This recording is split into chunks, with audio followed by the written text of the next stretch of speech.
जरीज का वाक़या हज़रत अबू हुरैरा रज़ी अल्लाह से रिवायत है कि हज़रत मोहम्मद सल्लल्लाहु अलैहि वसल्लम ने फरमाया, बनी इसराइल का एक आबिद जिसका नाम जरीज था, उसने इबादत के लिए एक इबादत खाना तामीर किया हुआ था।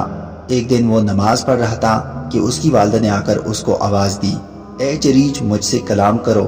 मगर जरीज नमाज पढ़ता रहा और दिल ही दिल में सोचा कि ए अल्लाह, एक तरफ मेरी नमाज और दूसरी तरफ वालिदा है, अब क्या करूं? नमाज पढ़ता रहूं या वालिदा की सुनूं? फिर वो नमाज में ही मसरूफ रहा। वालिदा ने जब देखा कि जरीज तो नमाज में लगा है, मेरी तरफ तो मुतवज्जा ही नहीं हो रहा, वो चली गई। जब दूसरा दिन हुआ तो फिर आई, इत्तेफाक से अब भी वही मामला बना तो वो लौट गई।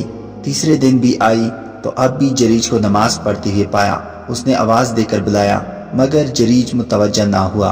वो नाराज होकर चली गई और गुस्से में आकर बद्दुआ दी कि ए जरीज, तुम्हें उस वक्त तक मौत ना आए जब तक तुम किसी बदकार औरत का मुंह ना देख लो। और इसकी तकमील यूं हुई कि एक दिन जरीज इबादत में मसरूफ था कि उनकी कौम में से एक बुरी औरत उसके पास आई और अपने साथ ज़िना करवाने का जरीज से कहा, मगर उसने इनकार कर दिया और वो चली गई और एक चरवाहे से जाकर अपनी ख्वाहिश की तकमील करवा ली, जिससे वो हामिला हो गई।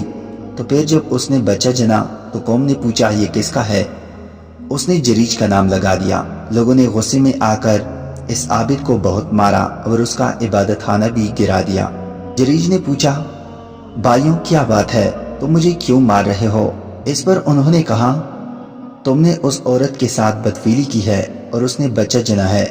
जरीज ने कहा, उस बच्चे को मेरे पास लाओ।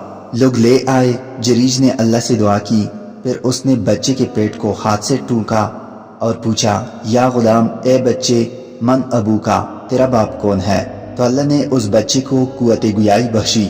वो बोला, मेरा बाप फला बकरियों का चरवाहा है।